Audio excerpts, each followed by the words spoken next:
Здравствуйте, это новости Татарстана. В студии Елена Зинатуллина. И вот о чем сегодня в выпуске.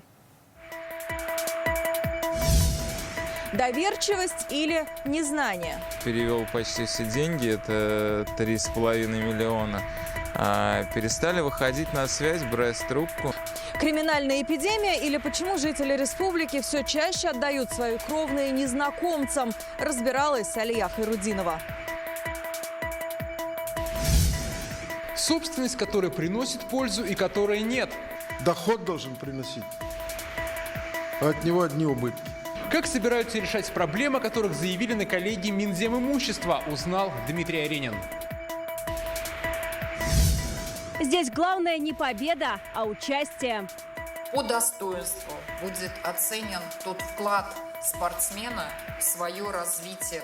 Уже в эту субботу в Казань приедут 2000 спортсменов с ментальными особенностями. Как пройдут единые игры специальной олимпиады, расскажет Вероника Гайнуддинова. В Казани сегодня завершились игры первого в истории турнира по хоккею среди команд исламских стран и Татарстана. Несколько минут назад в Татнефть-арене прошла церемония закрытия. В ней принял участие президент Рустам Минниханов. Напомним, в 4-дневном турнире участвовали команды 14 государств: Арабских Эмиратов, Саудовской Аравии, Ирана, Омана, Бахрейна, Казахстана, Туркменистана, Узбекистана, Кыргызстана, Алжира, Марокко, Ливана и других. Сейчас в Татнефть-арене работает Рамиль Шайдуля, и он с нами на прямой связи. Рамиль, какая атмосфера царит? Да, добрый вечер, Лина. Что ж, прямо в эти минуты продолжается грандиозное шоу, знаменующее завершение первого в истории международного турнира по хоккею среди команд Татарстана и исламских стран. И если говорить о духе, который царил все дни соревнований, то это, конечно же, дух дружбы, единения и взаимопонимания. Ну а сегодня это еще и, конечно, дух восхищения. Ведь буквально несколько минут назад перед гостями и участниками выступила олимпийская чемпионка Алина Загитова. Ну а следом на сцену вышел президент республики Рустам Минниханов и обратился к гостям. Давайте послушаем, что он сказал. Нынешний хоккейный турнир знаменателен вдвойне.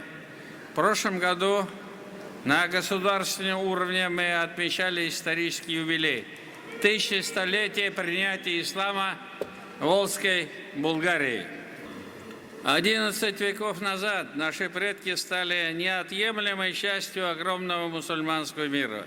Сегодня, по прошествии многих веков, в единой братской семье народов России мы остаемся верны заветам своих великих предков.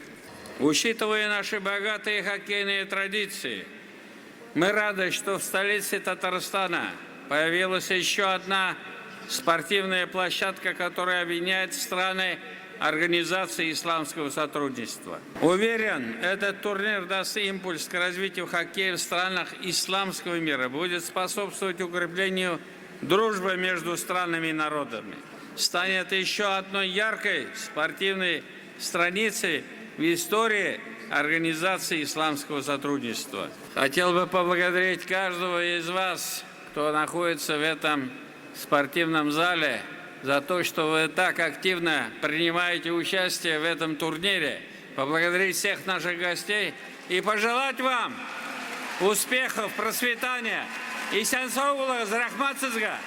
Спасибо. Да, и стоит сказать, что сегодня здесь, на Татнефть-арене, спортсмены из 14 стран, многие из которых даже не видели живого снега, но, тем не менее, они в последние годы успешно развивают у себя на родине хоккей. Конечно, все они восхитились Татарстаном и, в частности, инфраструктурой хоккейной. Слово взял президент Федерации хоккея Республики Наиль Маганов. И вот что он сказал, давайте послушаем. Именно в Татнефть-арене прошел первый подобный турнир. Мы рады, что Казань снова становится точкой объединения людей, и мы всегда открыты и готовы к любому сотрудничеству. Дружба, которая начиналась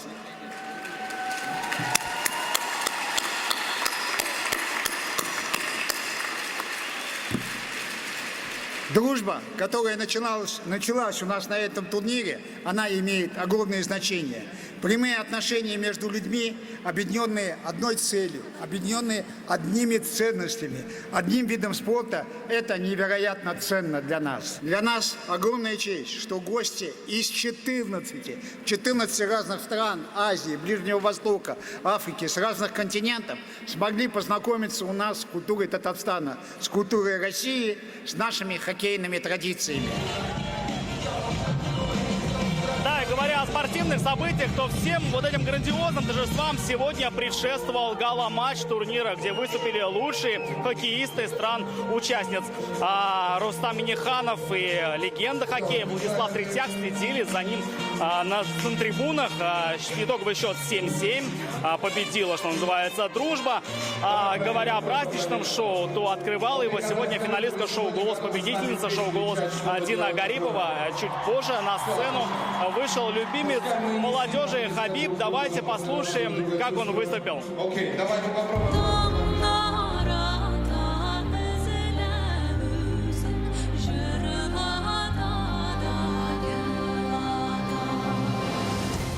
И поем! Раз, два, три, все!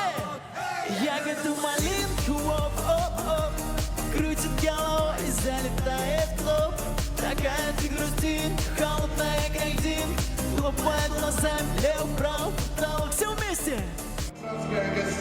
Ну а сейчас практически на льду Татнефть-арены продолжается грандиозный праздник. Атмосферу не описать словами. Лучше всего, наверное, о ней скажет музыка, которая звучит сейчас перед гостями и участниками. Выступает легенда российского и, в общем, рэпа страны СНГ Джа Халиб. Алина, мы продолжаем следить за этим музыкальным и праздничным событием. А пока передаю слово тебе. Спасибо, Рамиль. Это был Рамиль Шайдуллин. Закрытие первого в истории турнира по хоккею среди команд исламских стран и Татарстана.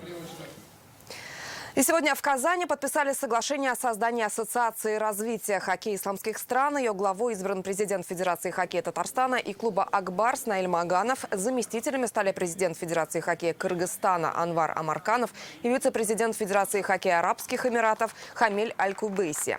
Цель ассоциации – помочь развитию хоккея в исламских государствах. В нее вошли 13 стран. Штаб-квартира будет находиться в Казани. После того, как мы сделали необходимую инфраструктуру и всем стало интересно кататься или заниматься этим видом спорта, и поэтому все, хотели поучаствовать и попробовать себя.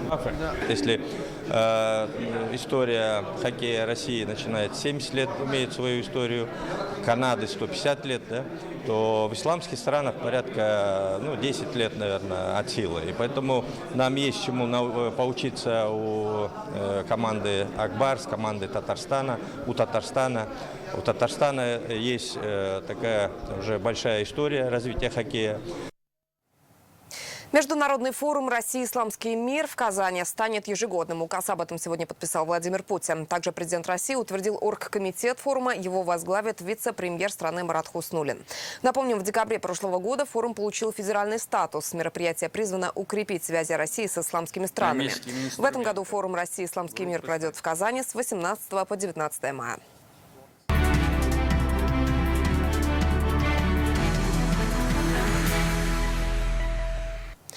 За 15 дней января татарстанцы отдали мошенникам более 78 миллионов рублей. На их уловки попали 70 жителей. Переведенная сумма в 2 раза больше, чем за аналогичный период прошлого года. И это только те, кто обратился в правоохранительные органы. Чаще всего полицейские регистрируют случаи дистанционного мошенничества, когда злоумышленники звонят абонентам и предлагают им различные услуги. Почему люди готовы отдать свои кровные и как защитить себя от мошенников, узнала Алия Хайруддинова. Криминальная эпидемия – такой термин стали употреблять сотрудники правоохранительных органов. Все дело в том, что в Татарстане участились случаи мошенничеств. Люди готовы отдать последнее, чтобы спасти родственников, закрыть несуществующий кредит или быстро обогатиться. К сожалению, такие случаи чаще всего завершаются в отделе полиции. Перевела 1,5 миллиона рублей. Вот сейчас не знаю, как их вернуть, что все, видимо, потерял совсем. Новый год 73-летняя жительница Елабуги встречала не за праздничным столом, а в отделе полиции. В канун праздника ей позвонили злоумышленники и убедили закрыть якобы оформленный на ее имя кредит. Лжесотрудники банка объяснили, нужно перечислить на специальный счет всю сумму долга и обещали вернуть все деньги обратно. Так пенсионерка лишилась 1,5 миллиона рублей. 1,5 миллиона перевела. Потом вот начала звонить, никто уже не откликался, телефон не отвечал. Я поняла, что вот меня обманули, обратился в полицию. Наверное, больше испуг. Все-таки деньги немалые, это же вернуть очень трудно, пенсия небольшая. Наверное, да, испуг, поверила. В Чистополе мужчина решил заработать на инвестициях. В одной из соцсетей нашел выгодное предложение и 3 месяца перечислял злоумышленникам деньги. 45-летний татарстанец перевел 3,5 миллиона рублей. Вскоре после этого связь с лжеменеджерами прекратилась, а страницу в соцсети удалили. Обратился в полицию, написал заявление, ищет, но найти, скажем так, таких мошенников достаточно сложно, я думаю, потому что очень много людей, я слышал, обращаются за помощью в полицию, и такие преступления раскрываются достаточно сложно. Я, можно сказать, лишился своей финансовой подушки безопасности. По словам правоохранителей, жертвами злоумышленников чаще всего становятся пенсионеры. Их проще ввести в заблуждение, и у них всегда есть деньги на черный день. С молодежью работают по другому методу. Создают умные сайты для инвесторов, предлагают огромные проценты и обещают легкие деньги. Татарстанцы ежедневно лишаются крупных сумм денег, перечисляя их злоумышленникам, либо передают им личные данные, и мошенники уже сами управляют денежным потоком потерпевших.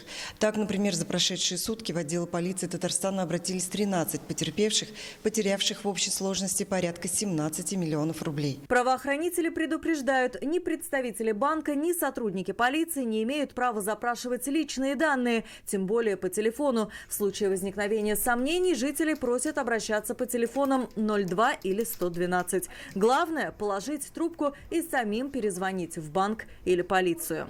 Леха Ирудинова, Игорь Романов, ТНВ, Казань. Несколько смертельных ДТП произошли в Татарстане за минувшие сутки. На трассе Казань-Оренбург в Чистопольском районе водитель Hyundai на большой скорости вылетел на встречку и врезался в грузовик с цистернами. Он скончался на месте. В Бугульминском районе столкнулись Лада Гранта и Lexus. Отечественную легковушку отбросила в кювет, она загорелась. Погибли водитель Лады и пассажир иномарки. Водитель Лексуса с травмами доставлен в больницу. В Казани за минувшие сутки зарегистрировано 242 ДТП, в которых 7 человек получили травмы. Госавтоинспекция Татарстана призывает всех участников дорожного движения неукоснительно соблюдать ПДД. Основная причина этих всех происшествий – это выезд на полос встречного движения. Еще раз мы призываем всех соблюдать правила дорожного движения, не торопиться и понимать, что выезд на полос встречного движения – это чревато либо смерть, либо тяжкие телесные повреждения. Мы призываем, чтобы они учитывали погодные условия, потому что мы можем предвидим, что еще впереди у нас зимний период, снегопады, метель, ветер, по утрам туман. В связи с этим мы призываем всех погодные условия учитывать. Пока Татарстан остается на периферии казахстанского антициклона. Это значит, что морозная погода сохранится. Однако, по прогнозам синоптиков, настоящих крещенских морозов ждать не стоит. Завтра столбик термометра поднимется до -7. В четверг в республике будет около 5 градусов. В пятницу и субботу к западным районам приблизится атмосферный фронт. Местами пойдет снег, усилится ветер и будет повышаться температурный фон. Казанцев просят уплатить за невывезенный мусор в обмен на списание пений. У кого долги, а у кого недопоставка услуг. Читайте в интернет-газете «Реальное время». Эксперты продолжают обсуждать и спорить об итогах всероссийской переписи населения. Главный вопрос – прирост и убыль населения в разных регионах России. Так, татар в субъектах страны стало меньше на 596 тысяч человек. В регионах сократилось и число марийцев, мордвы, чуваши, удмуртов. Кто-то объясняет эти данные условиями пандемии. Так, во Всемирном конгрессе татар снижение численности татар в регионах объяснили именно этим. А кто-то видит причину в цифровизации самой переписи. Однако в Татарстане татары сохранили свою численность. Почему эту перепись некоторые специалисты называют самой несовершенной? Свое мнение высказал директор Института истории Радик Салихов. Радик Римович, здравствуйте. Здравствуйте. В конце года Росстат опубликовал итоги переписи, и то, что население нашей страны растет, это, конечно же, радует. А то, что количество татар уменьшилось на 596 980 человек, это, конечно же, тревожит. И хотелось бы узнать, есть ли какие-то объективные причины и обоснования такой статистики. Мы должны понимать, что какими бы ни были эти цифры потерь, в любом случае они имеют под собой объективные основания. Объективные основания, связанные с демографическими процессами, происходящими как в нашей стране, так и во всем мире. Потому что, в принципе, вот соотношение процентное татарского населения, оно особо не меняется с 1989 года, 3,7% от общего населения страны. Основные потери, конечно, это вот Центральный округ, Поволжье, Уральский, Сибирский округ. Там большие потери указано, но и там, и, собственно, и падение общего населения идет не только у татар, но и у русских, и у других народов. Среди факторов, наверное, надо отметить в первую очередь то, что татары сегодня это все-таки городская нация. Люди поздно заключают браки, рожают мало детей, и эта тенденция уже на протяжении последних 30 лет, она очевидна. Во время переписи татар делили и на субэтнические группы. Можно было идентифицировать себя как мишари, как сибирские татары, как астраханские татары. Повлияло ли это на снижение количества татар? Например, в период переписи 2020 года, особенно на территории Республики Башкортостан, были попытки выделения из татарского этноса этнос мишарей. То есть был даже создан Мишарский культурный центр. Такие игры, такие политические действия происходят, и, конечно же, какая-то часть несведущих людей или попавших под влияние какой-то пропаганды или еще чего-то, они записываются. Конечно, это единицы, но они тоже, эти единицы мы теряем. Эта перепись, она попала на пандемийный период, и многие жители жаловались, что переписчики просто до них не дошли. И вот хочется узнать, помнит ли история такие недоработки, и что теперь можно делать с этими цифрами?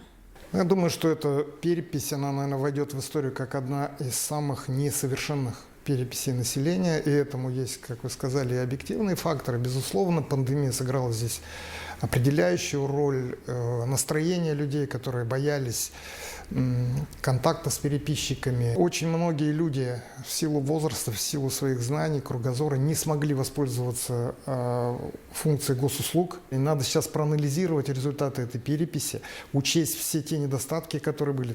И инструментарий этой переписи, анкеты, и, собственно, контакт с населением, и выделить те группы, которые оказались равнодушны. Надо проанализировать, почему они равнодушно оказались. Если посмотреть на статистику, по другим национальностям ровно такая же история. В Поволжье стало меньше марийцев, удмуртов, мордвы. Вот хотелось бы узнать, а здесь какие объективные причины? Может быть, связано с невысоким уровнем жизни в определенных регионах.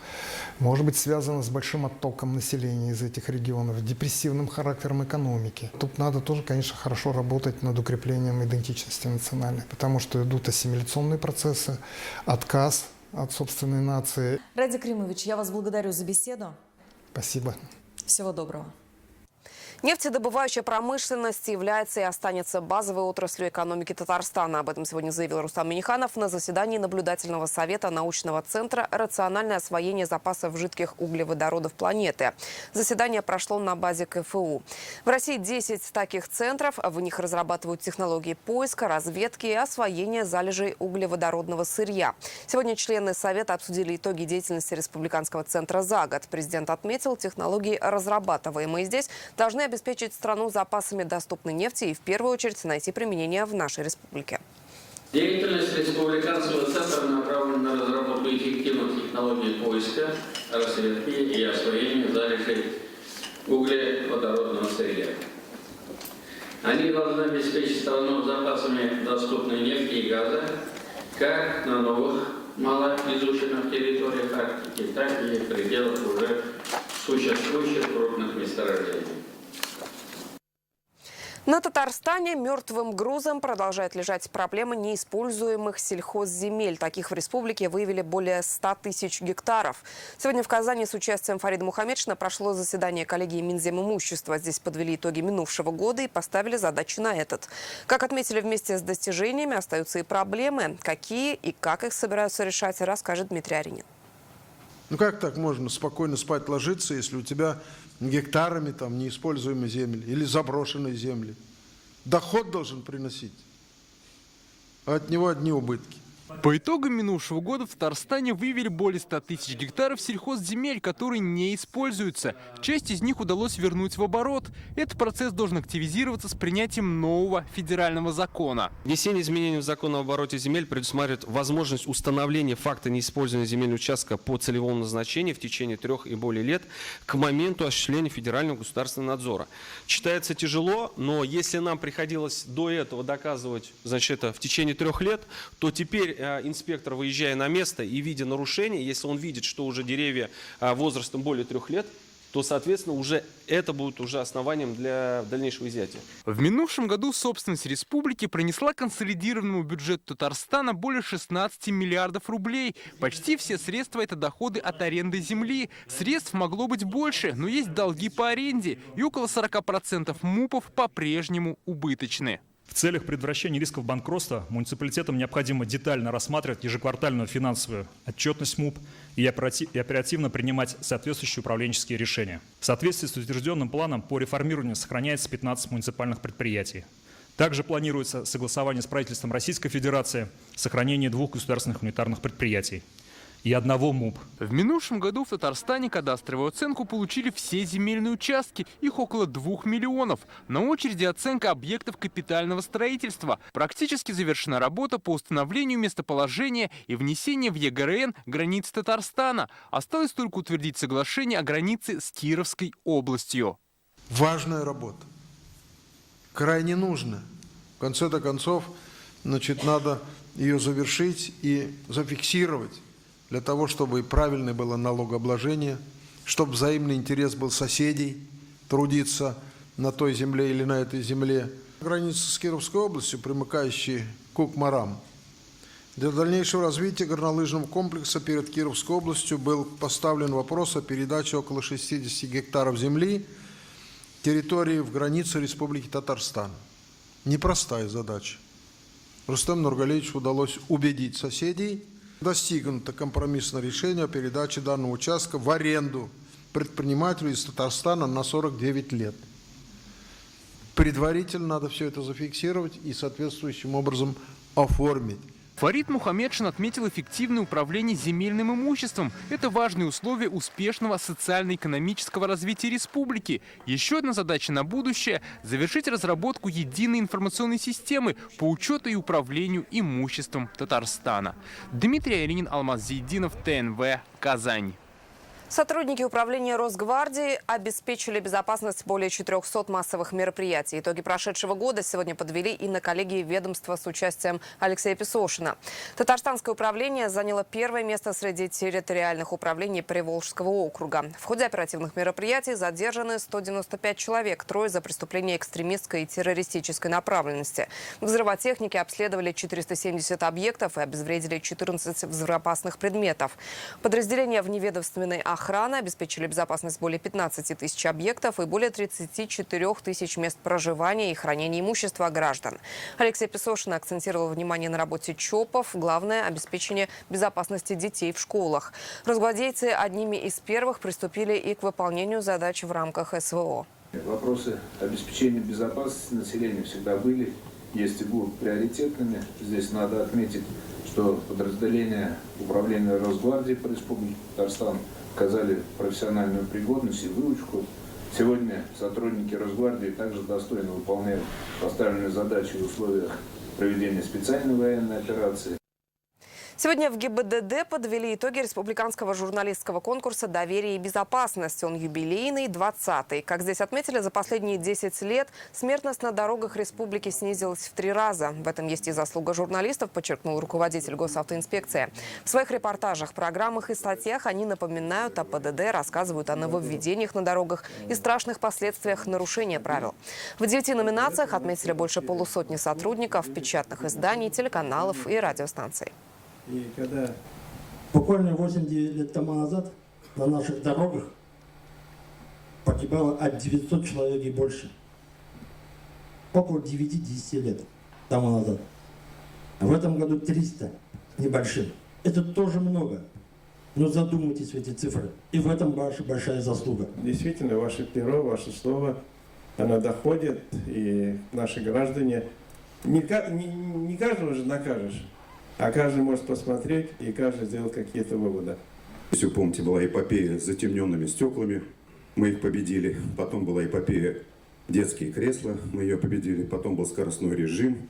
Вот теперь Шамиль Хамидович сказал, что вот пьяный водитель нам еще предстоит это сделать. В конкурсе служба новостей ТНВ получила награду за преданность теме. В разных номинациях призовых мест удостоены наши коллеги, корреспонденты программ «Новости Татарстана» и «Татарстан Хаберлере» Рамиль Галиуллин, Рания Абдрахманова и Ильдар Софиуллин. Коллектив программы «Вызов-112». Также отмечены работы журналистов Булга-Радиуса. На протяжении многих лет наше взаимодействие не теряет свою актуальность. Из года в год и больше журналистов освещают нашу тематику – безопасность дорожного движения. Именно благодаря вам, именно с вами мы можем добиться тех результатов, которых мы и добиваемся. Это наша работа для того, чтобы достучаться до каждого участника, то ли пешехода, то ли водителя, довести, что дорога не прощает легкомыслия. В эти выходные Казань ожидает очередное большое спортивное событие. В воскресенье стартуют единые игры специальной олимпиады. Ее участники – люди с ментальными особенностями. В столицу приедут 1500 спортсменов из России и Беларуси. Об играх, где важна не победа в соревнованиях, а победа над собой. Вероника Гайнудинова. Здесь нет цели выявить сильнейшего, нет фиксации спортивных рекордов, не будет даже медального зачета. Вот главные принципы единых игр специальной олимпиады. Тестовые соревнования по зимним видам спорта прошли в Казани в прошлом году. В этом формат турнира спецолимпиады сделали уникальным во всем мире. Игры пройдут одновременно по зимним и летним видам. В Казань приедут 1500 спортсменов. Для этих людей действительно важно, что все мы вместе увидим результат их труда. Все вместе мы сможем аплодировать их достижениям. Именно поэтому нет главного победителя, есть участники этих соревнований. Бадминтон, баскетбол, бег на снегоступах, настольный теннис, лыжные гонки, танцевальный спорт. Соревнования в 18 видах. Главная задача игр – привлечь к спорту и укрепить здоровье людей с ментальными нарушениями. Здесь важна социализация, поэтому есть Unified команды. Когда человек с особенностями и человек без особенностей вместе, в одной команде, в одной паре принимает участие в тренировках и соревнованиях. И это огромная важность не только для людей с особенностями, но и для молодежи. Это учит ребят быть ответственными. Это дает уверенность, что от тебя что-то зависит. Ты можешь изменить жизнь другого человека глобально. Татарстан представит 126 спортсменов. Из городов Менделеевский, Мамадыша, Мензелинский, Зиандурс, Набережные Челны, Нижекамск и Казани. Вот у нас очень хорошо, например, Мамадышская школа-интернат, Мензелинская школа-интернат, Зиандольский дом-интернат. Вот. Из таких учреждений. Единые игры специальной олимпиады пройдут в Казани с 21 по 27 января. Соревнования открыты для зрителей. Вероника Гайнудинова, Данил Филатов, ТНВ, Казань. На этом у нас все. С 2 ночи до 9 утра на ТНВ Татарстан, ТНВ Планета, Шаян ТВ, Майдан и Булга-Радиуса пройдут профилактические работы. В это время вещания программ не будет. Всего доброго и до встречи в следующих выпусках.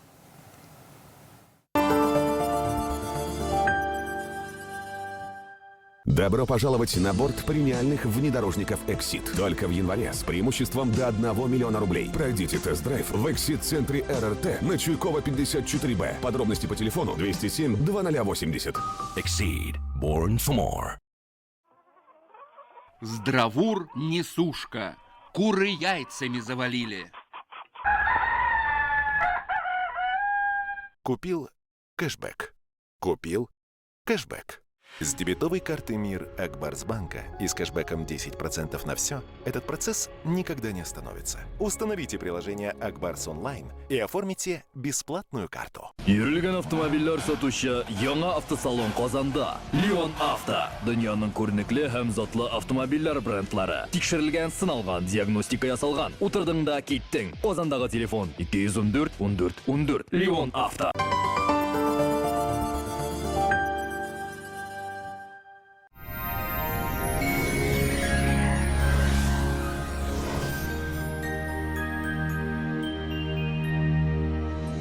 Здравствуйте! Антициклон пока не сдает свои позиции, и характер погоды остается неизменным. Об этом и поговорим в нашем выпуске. По данным сервиса Яндекс.Погода, в среду в Бугульме, Бавлах, Азнакаево ночью небольшой снег и минус 15, днем солнечно и 10 градусов мороза.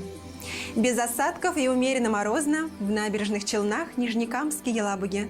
Ночью 15 мороза, а в дневное время около 10 градусов со знаком минус.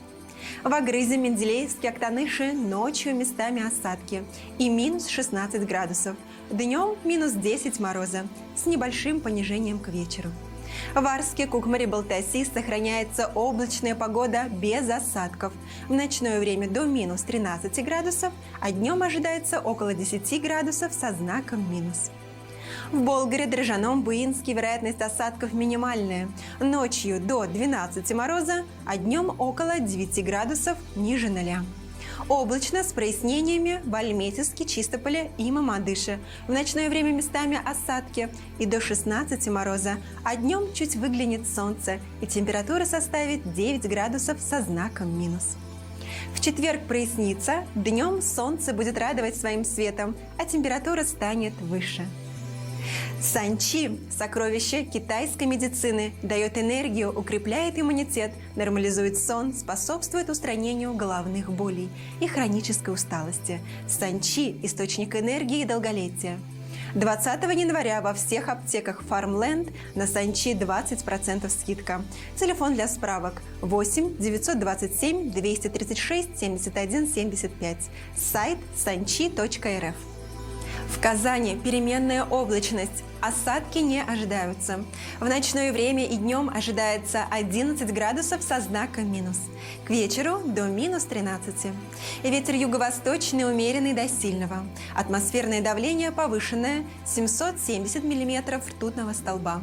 Влажность воздуха 81%. Магнитное поле Земли спокойное. На дорогах сохраняется гололедица.